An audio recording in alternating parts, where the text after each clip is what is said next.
Senhor Jesus, gostaria muito de pedir ao meu Deus, gostaria muito de te pedir, Senhor, nesta hora tão difícil, que tenho sentido a dificuldade, tenho sentido um sofrimento muito grande.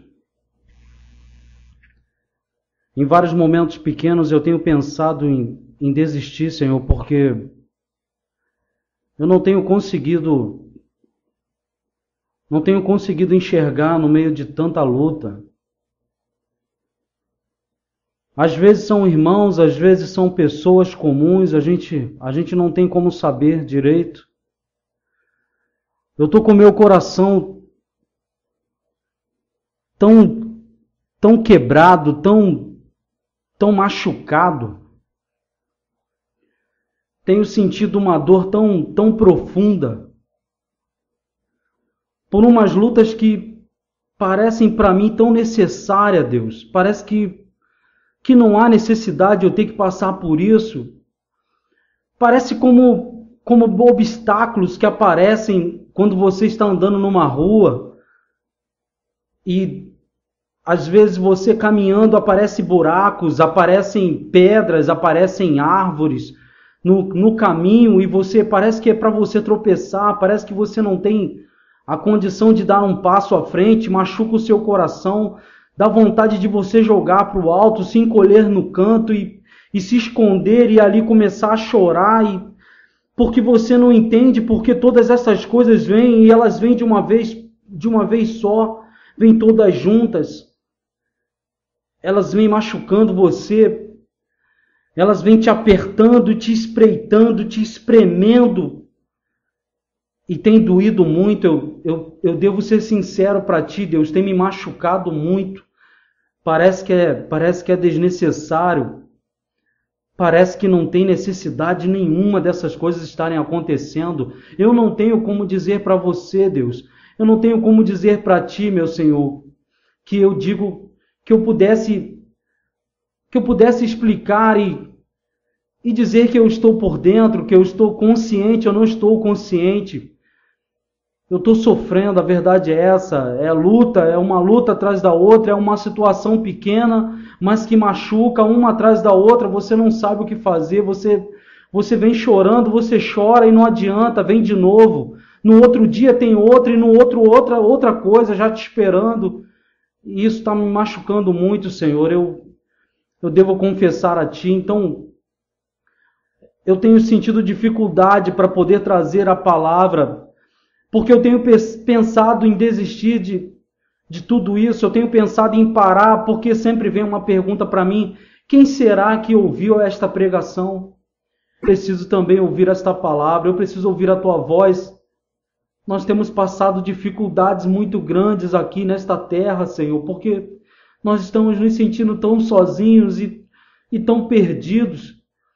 Puxa vida, esta palavra que é tão necessária, eu não sei para quem ela é necessária, eu vejo que parece que tem pessoas que não necessitam dela, isso é que tem me deixado cabisbaixo, isso tem acabado comigo.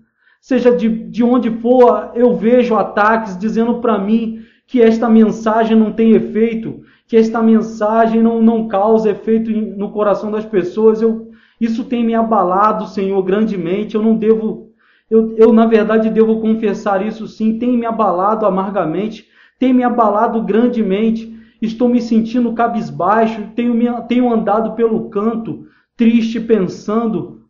Então a Ti eu te peço, por favor, Senhor, eu necessito ouvir a Tua voz também, assim como meus irmãos, então, por favor, fala comigo agora, fala com a gente, traz esta mensagem, toma-me por inteiro, não permite que nada me afaste da Tua palavra nesta hora.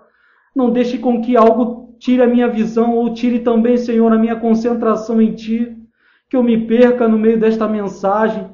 Que eu me perca em mim mesmo, Senhor. Que eu me perca em qualquer outra coisa que seja. Que nenhum pensamento entre no meu coração, na minha mente, para me fazer esquecer, para me desviar, Senhor, da verdade. Eu preciso ouvir a Tua voz nesta hora, Senhor, assim como meus irmãos. Então fala conosco.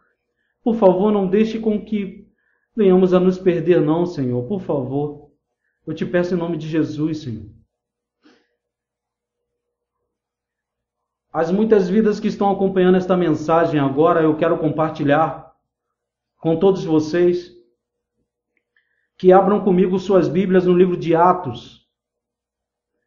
E ao abrir esta Bíblia no livro de Atos, primeiramente quero dizer, tome muito cuidado, pois eu tenho ouvido falar, através de algumas pessoas que tiveram experiências com outras pessoas, e não devo confessar que não eu, mas pessoas de confiança minha que tiveram contatos com algumas pessoas que antes até mesmo estiveram na casa de Deus, ou hoje em dia ainda frequentam a casa de Deus.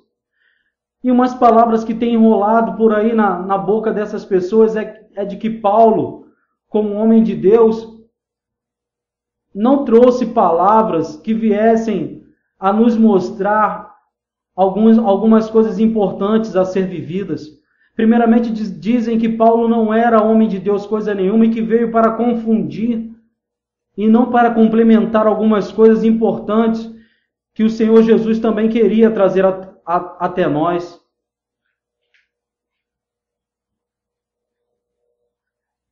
Estas palavras, elas realmente me magoaram ao coração, mas principalmente elas trouxeram para mim uma tristeza grande para com o coração de cada pessoa essa que está sofrendo e que ela mesmo não sabendo, não tem condição de entender que Deus já havia trazido uma palavra através mesmo de Paulo que era para trazer uma verdade para todos nós, para que não viéssemos a sair de forma alguma do caminho. Então, por que Deus usaria pessoas como eu e você e não Paulo? Por que Deus não poderia usar a Paulo, a Lutero e outros homens mais pela história para trazer a verdade? Estes homens, suas palavras foram deturpadas. Estes homens foram perseguidos por pessoas de perto e de longe, que a todo momento tentavam travá-los, impedindo estes de trazer uma mensagem, que estes homens sofriam grandemente para isso. Sofriam ataques e perseguições grandes, que afastavam, que tentavam afastá-los do caminho, afastá-los da verdade. Tiveram que lutar contra muitas coisas, contra muitos problemas para poder trazer a mensagem até nós, que Deus havia levantado esses homens, e esses homens não eram diferentes de muitos outros homens que a própria Bíblia fala. E hoje, algumas pessoas, nos dias de hoje, têm a capacidade de dizer que esses homens não foram nada, que as palavras que eles escreveram não foram nada, não valeram de nada, sendo que esses homens sofreram muito para trazer a palavra de Deus para todos nós.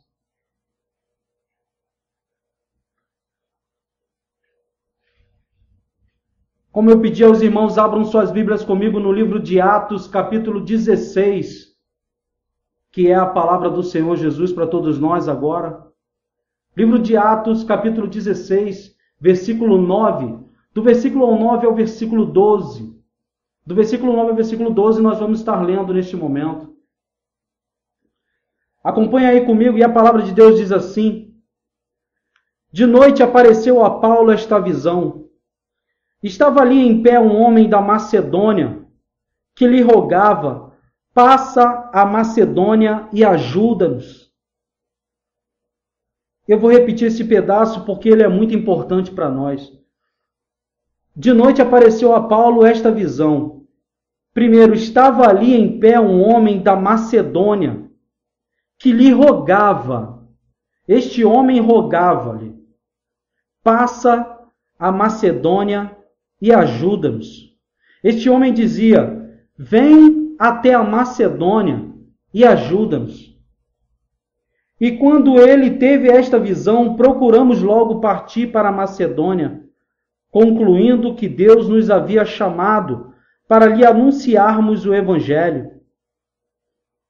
Navegando, pois, de Troade, fomos em diretura a Samotrácia, e no dia seguinte a Neápolis, e dali para Filipos, que é a primeira cidade desse distrito da Macedônia, colônia romana, e estivemos alguns dias nessa cidade. Irmãos, a parte mais importante desta mensagem, que eu quero que vocês fixem as vossas mentes, é justamente esta parte, o versículo 9, mas a parte final que diz: estava ali em pé um homem da Macedônia que lhe rogava, passa a Macedônia e ajuda-nos.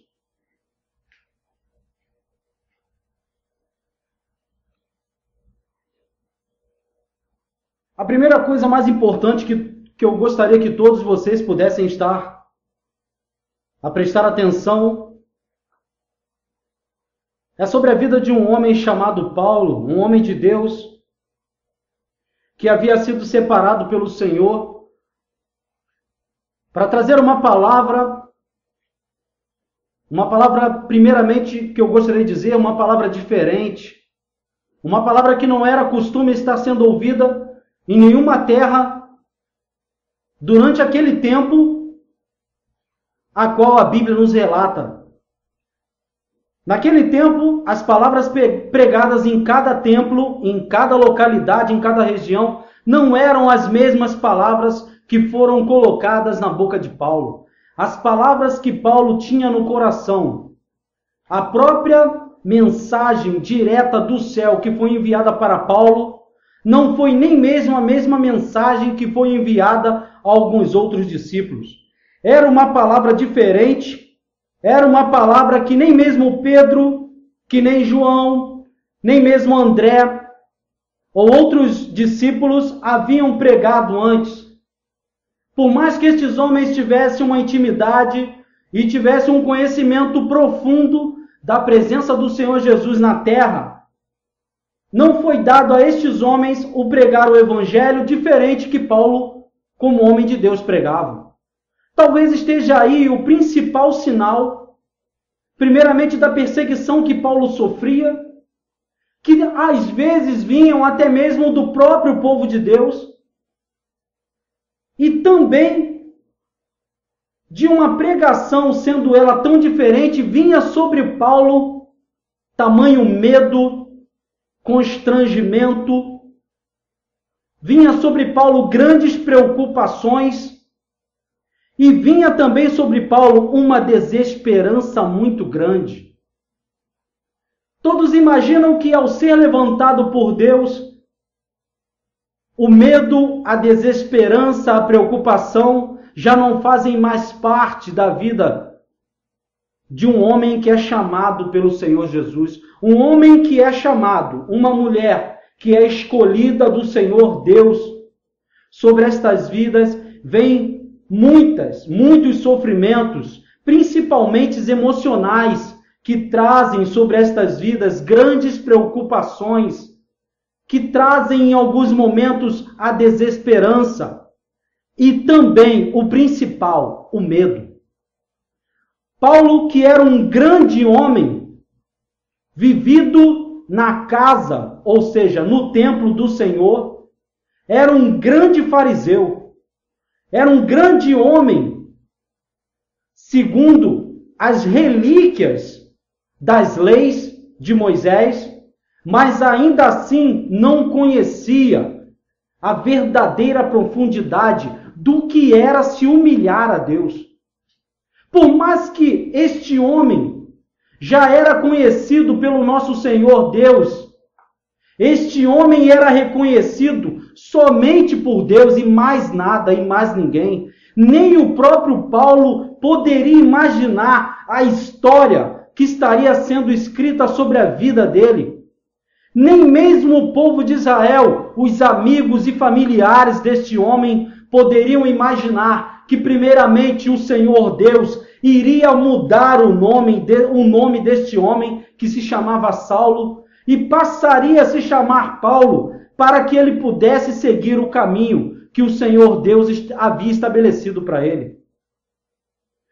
Paulo já havia sido separado, juntamente com outros homens, a estarem pregando o evangelho profundo de uma vida com o Senhor Jesus em outras regiões.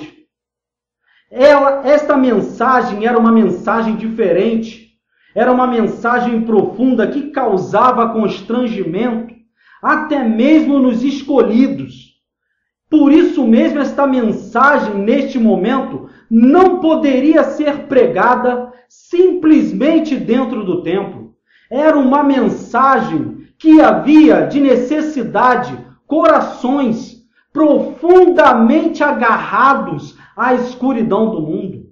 Pessoas que, por mais que fossem escolhidas, ainda assim estariam distantes e necessitavam grandemente de ouvir a voz, mas tinha que ser uma palavra profunda e sem mistura, como Deus havia estabelecido no coração de Paulo. Este homem sendo preparado por Deus, agora caminhando por uma região diferente, uma região que ele não estava acostumado a andar, um homem centrado, um homem totalmente criado, um homem preparado pelo templo, pelas pessoas do templo, pelos sacerdotes da época. Agora foi obrigado a caminhar em terras diferentes, que antes para ele era um significado de afastamento, porque Paulo, ao estar se afastando do templo, porque Jesus o tomou em visão e o fez cair por terra primeiramente. Ali, no primeiro, ou seja, no início, Paulo poderia imaginar: estou morto. Agora, verdadeiramente, a partir de hoje em diante, não há mais vida em mim mesmo, não há mais nada a se fazer, porque desde este momento que vejo agora, na verdade, não há mais o que se dizer, não há mais o que se falar e muito menos o que se pensar. Um homem que se determina como morto, que se dá como ele próprio estar morto, este homem, ao olhar para si mesmo, ele diz: agora, daqui para frente, não há mais nada a se viver. Este homem era Paulo. Tomado por Deus, a primeira coisa que Deus fez é Paulo sentir no coração que estava morto. Deus, quando toma um homem, a princípio, para ele, ao tomar um homem e chamá-lo para si, ele traz a este homem a cegueira. Deus tira toda a visão deste homem, coloca ele totalmente nu, sem nada, o leva para um lugar fechado, o leva para um lugar de deserto, sem pessoas para o ajudar, porque quando tu cai na mão de Deus para tratar de ti, não tem quem se meta, ninguém pode ajudá-lo. Este homem, quando é tomado por Deus, a primeira coisa que Deus faz com este homem é cegá-lo. Deus toma Paulo e o leva para uma região, porque dali em diante, a partir da cegueira, era que ele iria caminhar. Parece uma contradição, não parece? Quer dizer que Deus toma um homem e a primeira coisa que faz é cegá-lo? A primeira coisa que Deus faz com um homem é derrubá-lo? É verdade. Já começava desde o ministério, principalmente as palavras que iriam pregar este homem. Principalmente, se Deus já começa cegando este homem e o derrubando, e isso já causa um furor, já causa um escândalo na cabeça de homens, de familiares, imagine a pregação que este homem iria pregar no futuro. Quando Deus separou a Paulo, já separou em mistério, até mesmo em qualquer pequenas atitudes. Havia mistério em tudo na vida deste homem. Tudo era misterioso. Tudo era muito rápido. Ao tomar este homem, já havia preparado um caminho muito difícil para ele seguir. Caminho este que este homem não poderia imaginar em hipótese alguma. Paulo, que vinha tendo uma vida fácil, não poderia imaginar que agora o Senhor Jesus o tomaria e estaria selando um caminho profundo para que este viesse a seguir. Um caminho de sofrimento, de dor, de calúnias, e talvez a morte. Morte é uma palavra tão forte que ao primeiro instante assusta. Assustou Tomé, que não entendia como voltar para Jerusalém para sermos mortos. Que assustou todos os discípulos quando Jesus disse que o Filho do Homem seria entregue.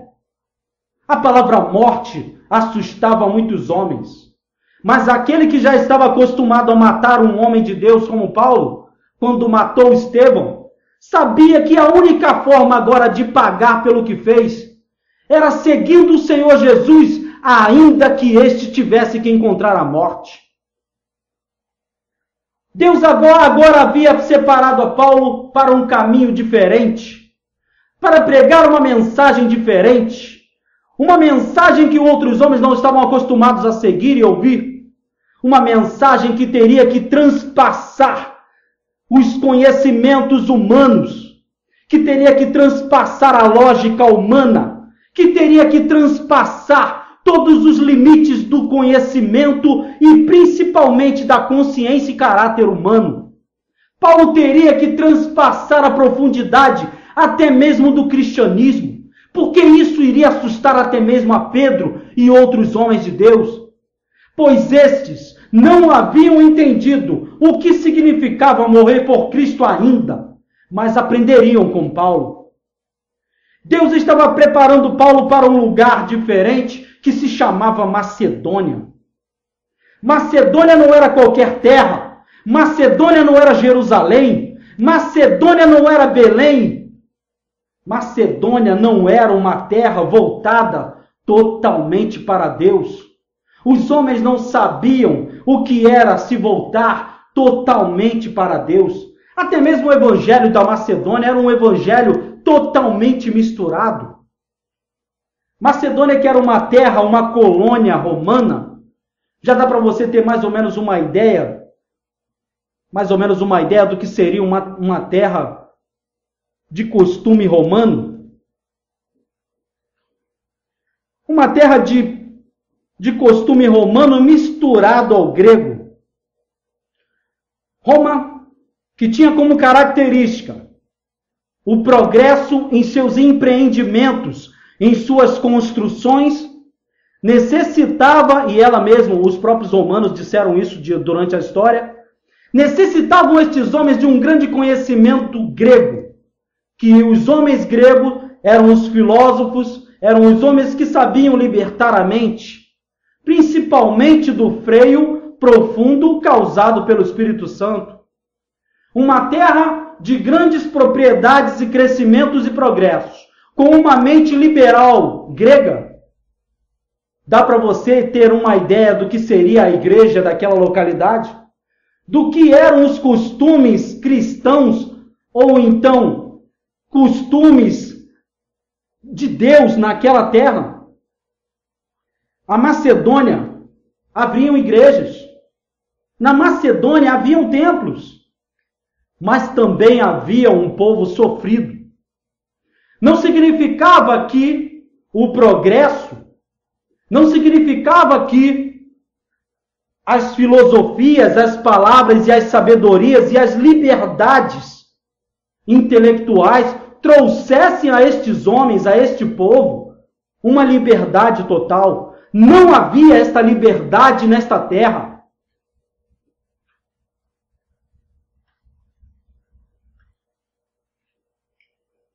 A primeira coisa que quero dizer a você em cima disso é que a Macedônia não era uma terra conhecida como uma terra cristã, mas uma terra que envolvia sim costumes totalmente contrários a Deus.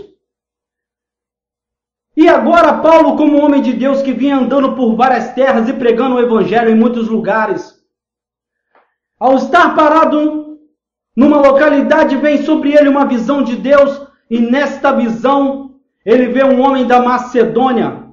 E este homem da Macedônia o chama e diz: por favor, venha nos ajudar. A palavra que tem o título desta mensagem, A frase que dá o título dessa mensagem é dizer: somente ele sabia. Só ele sabia. Paulo, como homem de Deus, poderia no próprio pensamento, talvez imaginar de que poderia haver homem de Deus na Macedônia. Poderia haver povo de Deus na Macedônia, escolhidos do Senhor, numa terra envolvida em costumes gregos de um crescimento romano? Pode haver um filho de Deus naquele lugar? Pode. Verdadeiramente, Deus mostrou para Paulo que pode. Pode ter pessoa de Deus naquele local, sim. E era justamente isso que o Senhor Jesus havia falado comigo durante esses dias. Devo confessar aos irmãos que pensei várias vezes em não pregar mais o Evangelho, que pensei várias vezes parar com esta mensagem e com este blog, porque imaginei de que para quem estaria eu pregando estas palavras? Tenho andado pelas ruas, tenho frequentado lugares onde tenho visto um verdadeiro, um grande crescimento de um desprezo para com o Senhor Deus, para com o Senhor Jesus.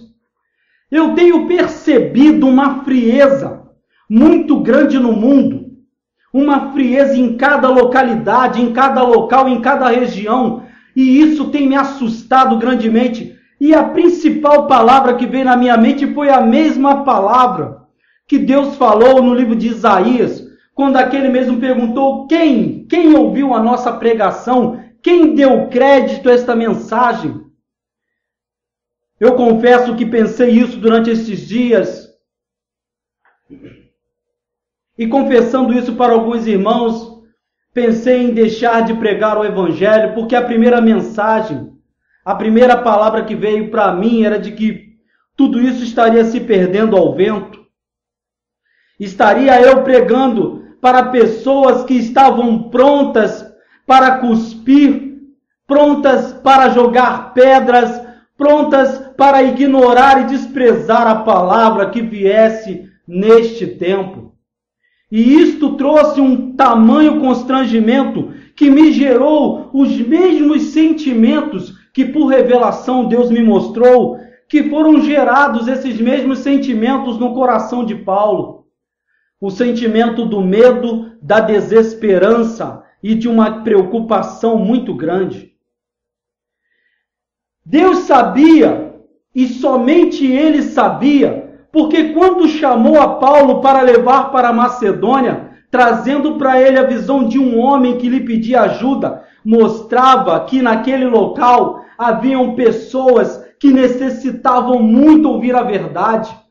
Pessoas estas que estavam escondidas atrás de tamanho desprezo, de tamanho progresso, de tamanha filosofia, de tamanha sabedoria que não tinha nada a ver com Deus. Estas pessoas ainda assim eram escolhidas, estavam escondidas, necessitando e esperando do momento em que Deus traria a palavra da verdade ao coração delas.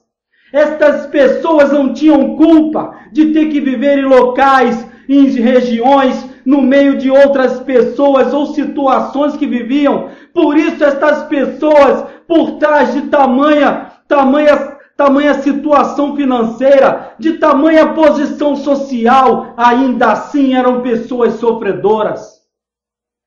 Deus, quando deu uma visão para Paulo, mostrou para ele um homem macedônio pedindo ajuda.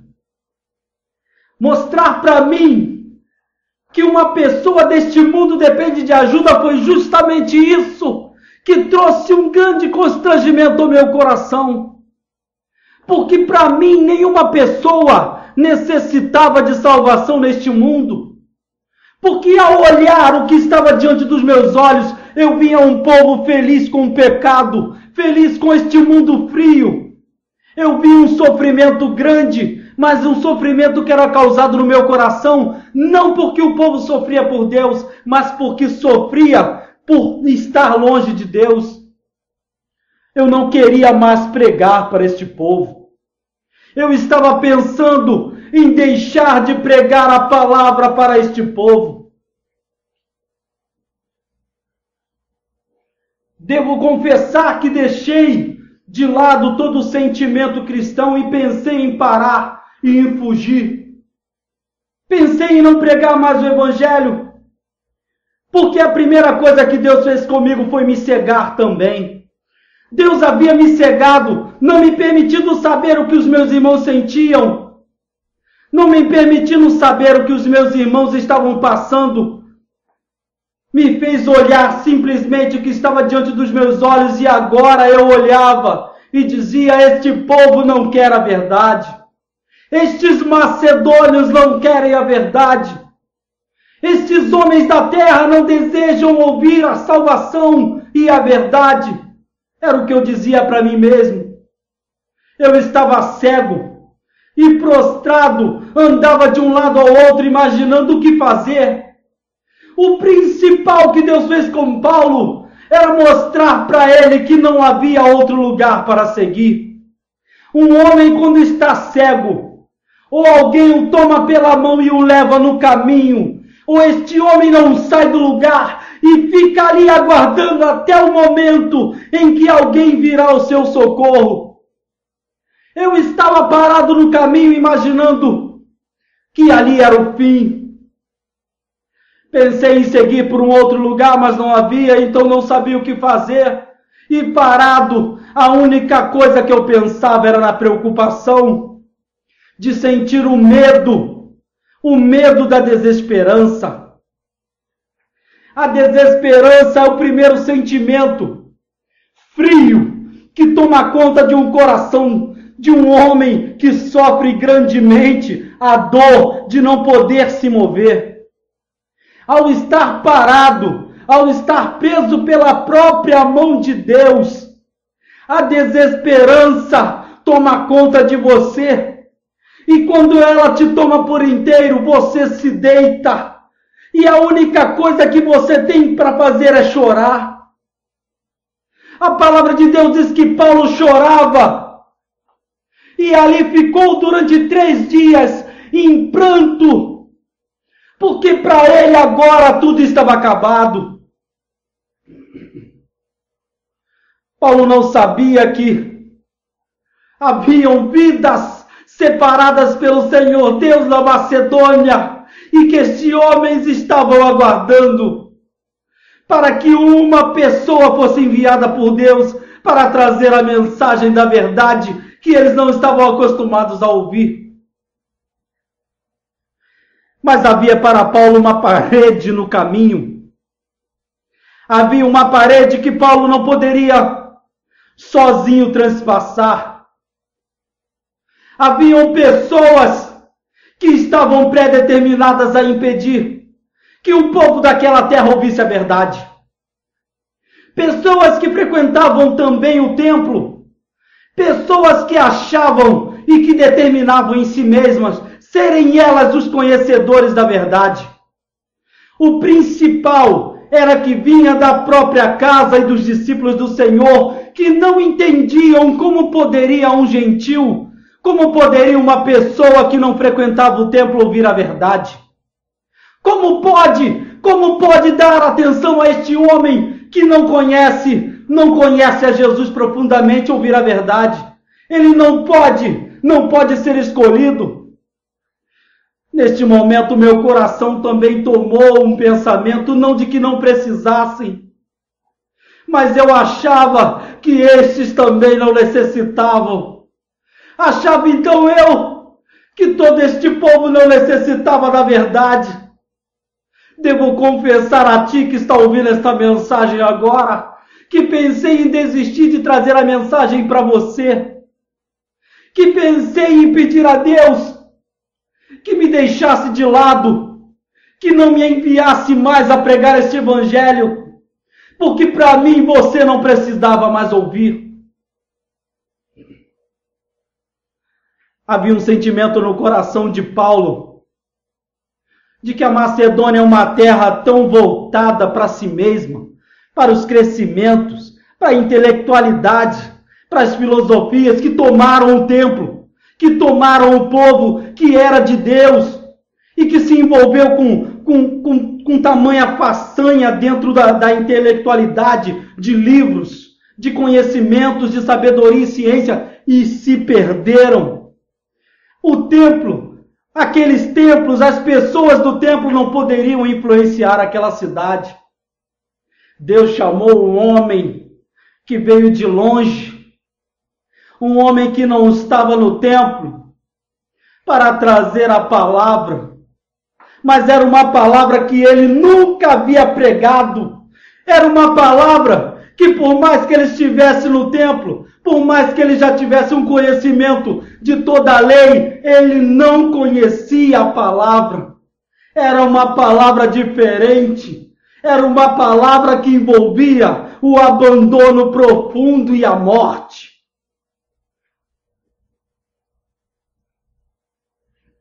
O que Deus tinha para Paulo agora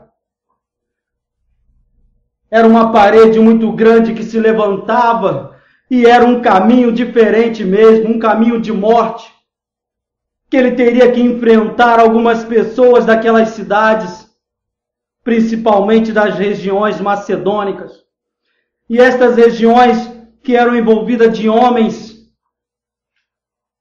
que tinham um conhecimento diferente da verdade, homens que estavam acostumados a envolver práticas de engano, mulheres que estavam envolvidas com questões de engano, que enganavam toda a sociedade.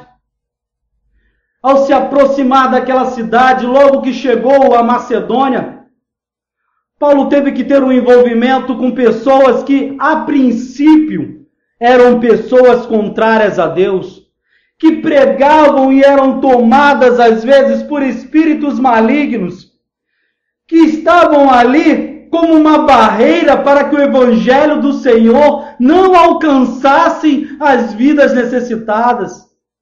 Paulo não sabia disso, andava pela cidade, pregava o evangelho para muitas pessoas, tinha dificuldades e sofrimentos, porque essas pessoas que se levantavam contra Paulo, impedindo que o evangelho chegasse ao povo, mal sabia Paulo que essas pessoas eram escolhidas de Deus. Como eu disse aqui no início da mensagem, as pessoas que muitas das vezes tentam impedir o evangelho de se achegar às vidas, muitas das vezes estas pessoas também são escolhidos de Deus. Paulo não sabia disso. Ao pregar o evangelho pela cidade, havia sido ele perseguido por uma mulher, e esta mulher, ao perseguindo, gritava grandemente para o povo algumas palavras que pareciam até palavras que traziam a paz, que traziam a verdade, mas na verdade eram para atrapalhar. Paulo, percebendo que esta mulher estava tomada por um espírito maligno, expulsa o espírito maligno, e aquela pessoa, ela naquele momento ouve o que Deus tinha para falar. Mas ao pregar o evangelho para um povo que sofre, um homem de Deus tem que estar preparado contra vários sofrimentos, contra várias acusações e calúnias que hão de se levantar contra ele. Jó, ao estar vivendo a palavra de Deus, porque Jó não simplesmente pregava, a palavra de Deus se cumpriu na vida dele. Ao estar Jó como homem de Deus a pregar o evangelho com a própria vida, foi caluniado pelos próprios amigos. Jó poderia lançá-los para longe, mas no final de toda a história você vai perceber que Deus mostrou para Jó que através da vida dele, aqueles homens seriam libertos. Deus mostrou para Jó, estes homens aí que procuram impedir que o evangelho se propague, são pessoas escolhidas, são escolhidos meus e você ainda não sabe. Como eu disse, é o segredo da mensagem, o título já diz, só Jesus sabia. Só ele sabia. Paulo não sabia. Jó não sabia. Ao se aproximar da cidade, Jesus vê um homem vindo em sua direção, e esse homem que desejava matá-lo, porque este homem estava no caminho e assustava a todos que passavam por ali. Deus, o único Jesus, o único Senhor, sabia que aquele homem era escolhido. Os discípulos que se aproximavam juntamente com Cristo, naquele momento dá para a gente perceber, estavam assustados, porque viam um endemoniado, porque só viam um endemoniado, porque só viam um problemático, porque só viam uma pessoa sofrida, porque só viam que aquela pessoa era um nada, porque só viam uma pessoa destruída. Mas Jesus sabia que era escolhido. Mas Jesus sabia que iria tomá-lo e iria levá-lo à cidade. A cidade que estava acostumada a ver aquele destruído, agora veria ele limpo. E aquele homem que havia sido levantado pelo Senhor para ser limpo, serviria de testemunho para uma grande nação. Hoje, aquele endemoniado ainda é falado. Aquele ex-endemoniado ainda é comentado, como hoje se vê. Paulo deveria de servir como exemplo, porque quando estes perseguiam os cristãos, quando esses tentavam matá-los, não sabiam eles que ali estavam escolhidos. Paulo tinha na própria vida dele um grande exemplo do que era fazer o mal e ser escolhido de Deus. Fazer o mal, em alguns momentos, trazer o coração e a mente dos homens, o matar, ao dissipá-lo, ao jogá-lo para o lado. Mas agora digo a você que está ouvindo a mensagem, só o Senhor Jesus sabia. Só o Jesus sabia que Paulo era escolhido. Só Jesus sabia que aquele escolhido ainda iria servir de testemunho com a própria vida para muitos e muitos ainda que escolhidos.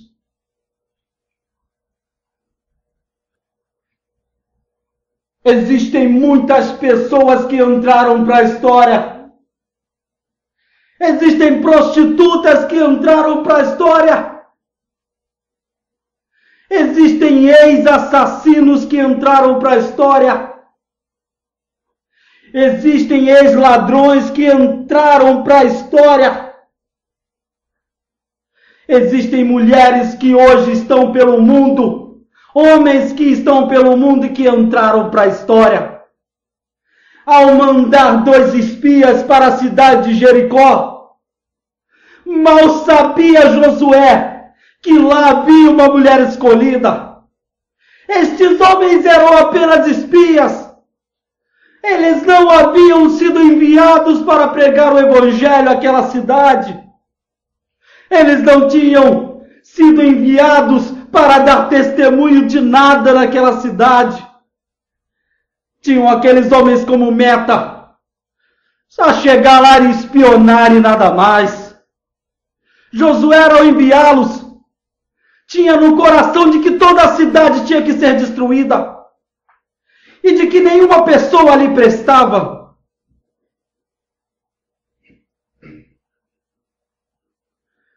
Josué, ao enviar os homens, posso imaginar dizer aqueles homens vão até lá e façam uma espionagem perfeita sobre aquele povo, porque daqui a alguns dias à frente Deus os entregará nas nossas mãos, porque ali não tem escolhido, porque não tem ninguém que preste ali naquele meio.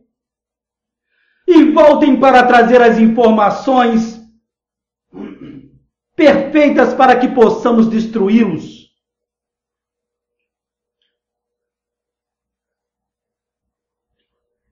Você acha que tem alguém em Jericó que preste? Será que havia alguma pessoa em Jericó que prestava? Não havia quem prestava em Jericó. Não para mim e para você. Não há pessoa em Jericó que preste aos nossos olhos. Havia uma prostituta, a prostituta presta? Você acha que uma prostituta presta? Presta para alguma coisa? Os dois espias também acharam que não havia uma pessoa em Israel. Uma pessoa em Israel. Imagine em Jericó. Se não havia uma pessoa que preste no meio do povo de Deus, imagine em Jericó. Imagine prostituta. Quando esses homens foram enviados e chegaram à cidade, com o intuito de espionar, foram guardados por uma mulher que, ao ouvir o que aqueles homens tinham para dizer, temeu grandemente a Deus, e o principal de tudo foi que ela acreditou. Ela não acreditou por ela mesma. Já havia sido escolhida pelo Senhor. Já tinha o coração tomado. Se você conhece uma pessoa, seja mulher ou seja homem, que aos nossos olhos não prestam, muito cuidado. Eu digo a você, muito cuidado.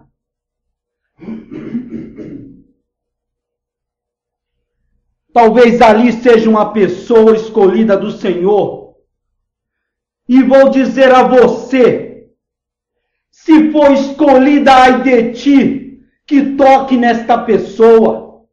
Porque os espias, depois que tiveram que voltar a Josué, voltaram e quando chegaram na cidade de Jericó para destruí-la, disseram claramente que havia ali uma mulher com a sua família que não poderia ser tocada. Ai daqueles homens que não se lembrassem do que Deus havia falado. Ai daqueles homens que não se lembrassem do que Deus havia dito. Ai de você que em momento algum, que em qualquer parte da sua vida se esqueça do que Deus falou. Deus não mostrou um, mas vários exemplos. O próprio Jesus com Madalena mostrou para nós que não havia sido dado ao homem enxergar um outro homem com os próprios olhos. Ou estava no coração plantado pelo Senhor e não de uma forma enganosa, mas pelo próprio Deus, ou então você iria pagar caro se você colocasse em risco a vida de um ser humano que foi escolhido pelo Senhor.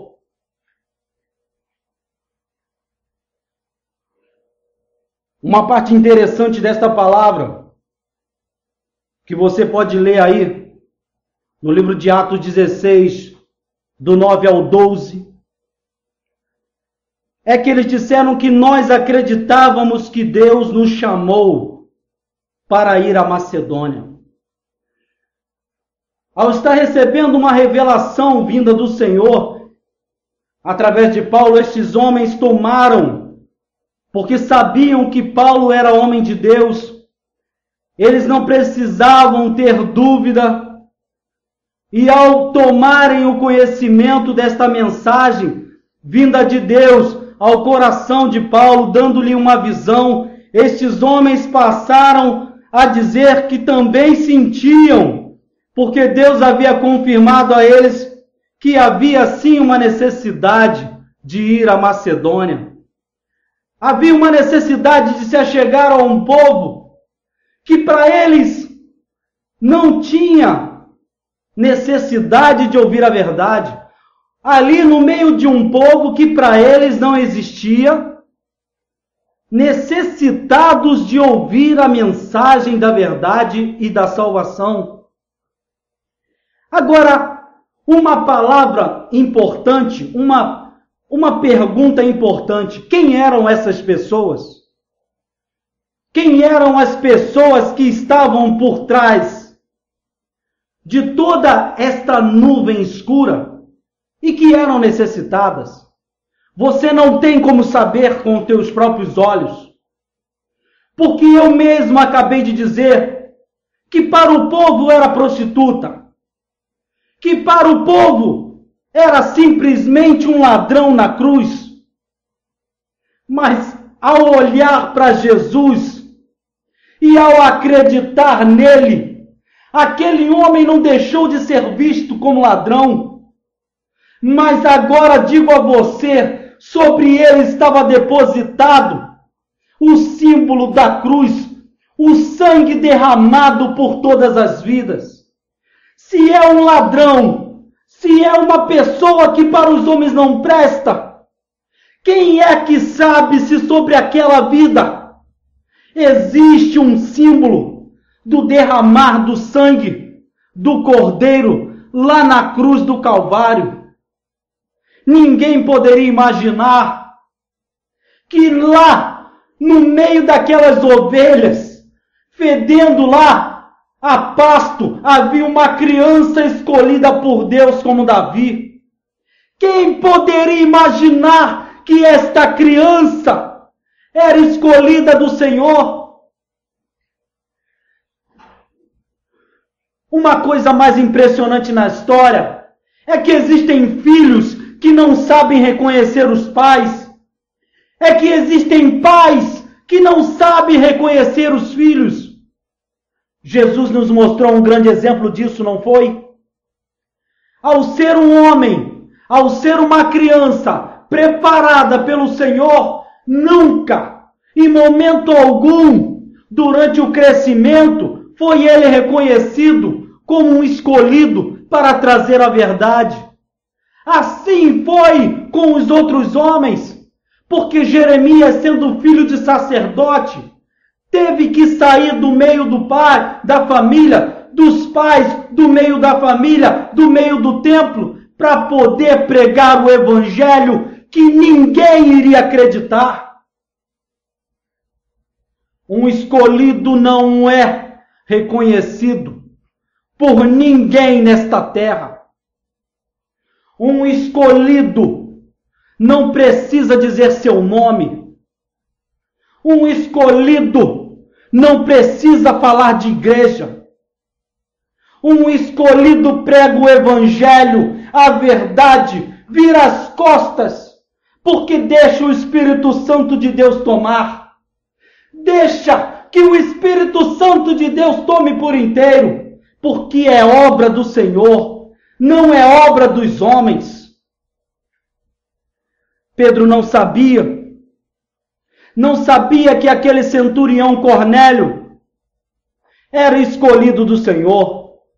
Poderia haver em Cesareia, uma cidade que por nome já diz tudo, tinha sido consagrada a César, por isso tem o nome de Cesareia, era uma província romana, que tinha ali um homem romano, centurião, escolhido do Senhor. Pode um homem ter nas suas mãos o derramar de sangue, de causar sofrimentos, de trazer perseguições, ser escolhido do Senhor? Digo a você, um homem escolhido não está escrito na testa. Não está escrito na mão. Ele não anda falando para as pessoas. Um escolhido de Deus não anda cantando nas praças. Um escolhido de Deus não anda vestido de luxo. Um escolhido de Deus não faz propaganda. Um escolhido do Senhor não toma para si o sucesso. Não se preocupa em trazer para si a fama. Um homem do Senhor é discreto. É um homem que ninguém vê. É um homem que ninguém dá nada por ele. É desprezado entre os homens. Porque dele não fizeram caso algum. Porque era comum de quem os homens escondiam o rosto. Porque era desprezado e humilhado. Este é o verdadeiro homem do Senhor. Pedro não sabia. Havia um constrangimento no coração de Cornélio de dizer: será que este homem entrará na minha casa?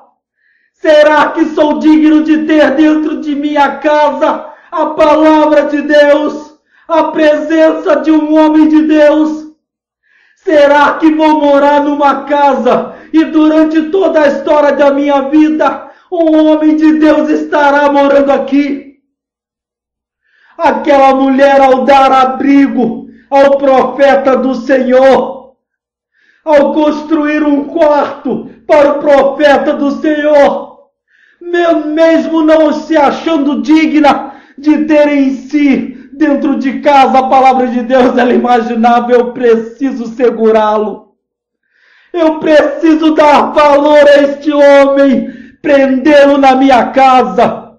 E assim fez Cornélio. Sabia que não era digno. Sabia, tinha um pensamento que não era digno. Por isso preparou um banquete. Porque queria fazer tudo do melhor, tudo que ele podia, para trazer à sua casa o homem e a palavra de Deus. Oh, o Senhor Jesus sabe, só Ele sabe quem são os escolhidos do Senhor. Porque Pedro também não sabia, mesmo sendo discípulo. Até a segunda hora não foi revelado a Pedro que Cornélio havia enxergado a verdade. Estava ali um centurião, um homem do mundo, um homem romano, com poder, que tinha sobre ele ordens, e agora escolhido para receber a revelação de Deus em sua casa. Se a palavra de Deus entrou na tua casa, digo a você agora, segure, não deixe que saia, não permita que ninguém, nem um homem, nem Satanás, nem mulher alguma impeça que a verdade permaneça aí com você. Cornélio preparou tudo para que aquela mensagem ficasse e não saísse mais daquele lugar. Estes dias, ao pensar em sofrimento, ao imaginar de que na Macedônia não havia ninguém, um amigo se aproximando de mim me disse que estava conversando com um homem de 81 anos num bairro distante do centro do Rio de Janeiro. E ele, ao estar conversando, porque este homem, ele fazia pesquisas em algumas casas, ele trabalhava com pesquisas. E ao ser atendido numa casa que ele chamou, veio ao seu encontro um homem de 81 anos. E ao se encontrar com esse homem, ele veio a perceber que o mesmo era cego. Normalmente ele teria que realizar aquele trabalho, o trabalho de pesquisa. E ao começar a conversar com aquele homem tomou a palavra. E ao tomar a palavra, ele começou a falar da sua vida. Começou ali a descrever para aquele jovem pesquisador toda a sua vida. E pode um homem cego enxergar tal coisa? Foi o que aquele jovem me perguntou. Porque aquele homem cego de 81 anos, ao se tornar cego, passou a enxergar que na vida não havia verdade alguma. Um homem que cresceu no meio dos ensinamentos da obra de Deus. Um homem que desde a sua infância era envolvido com as coisas da casa de Deus. Chegando no final da vida, ao ficar cego, disse ele, percebeu que verdadeiramente no mundo tudo estava errado. E ele disse, tenho certeza absoluta que alguma coisa está para acontecer agora, porque eu mesmo, ao discutir com Deus, Ele mesmo me mostrou que a verdade está chegando, que a libertação do povo de toda esta mentira que estamos vivendo hoje está chegando. E o jovem, ao me passar aquela história, me fez uma pergunta e disse: pode um cego enxergar tal coisa? Eu digo a você, irmão, pode. Eu digo a você que pode. Porque verdadeiramente no meio deste povo macedônio tem muito cego que enxerga. E foi justamente aí que o Senhor disse para mim: tu não podes ver, mas ali naquele meio tem muitos cegos que são meus escolhidos e que agora, ao ficar cego, passaram a enxergar.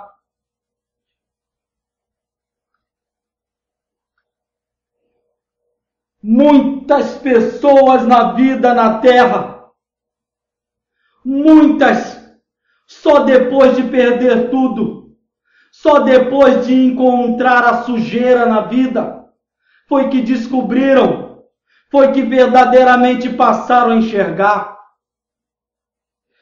Paulo e Silas, ao entrarem na cidade, não sabiam o que eles esperavam. Sabiam que havia ali pessoas que necessitavam da verdade por meio da revelação de Deus. Mas mal sabiam eles que ainda iriam passar por grande sofrimento no meio daquele lugar. Foram, depois de um tempo, jogados por causa da verdade no meio do cárcere.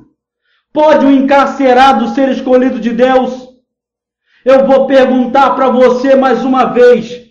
Pode no cárcere hoje haver um escolhido de Deus? A televisão e a mídia, você no meio das ruas, em todos os lugares tem ouvido, em todos os lugares você tem escutado que quem é encarcerado não pode ser escolhido. Você sabe o que é um encarcerado? Tem pessoas que estão encarceradas hoje dentro de casa. Tem pessoas que estão encarceradas em presídios. Tem pessoas que estão ouvindo esta mensagem agora, que estão presos dentro da própria vida, que estão presos pela própria mão de Deus, que não tem como sair. Paulo e Silas não imaginavam que iriam encontrar escolhidos dentro do cárcere. No cárcere, encontrar escolhidos era a última coisa que eles poderiam imaginar. Talvez os escolhidos estejam no templo. Vamos dar uma andada aí pela cidade, Silas. Vamos dar um passeio no meio da cidade. Talvez em alguma casa daquela mais bonita ali, ou no meio daquele templo estejam escolhidos. Vamos dar um passeio, Paulo. Talvez num restaurante. Talvez aqui numa loja esteja um escolhido.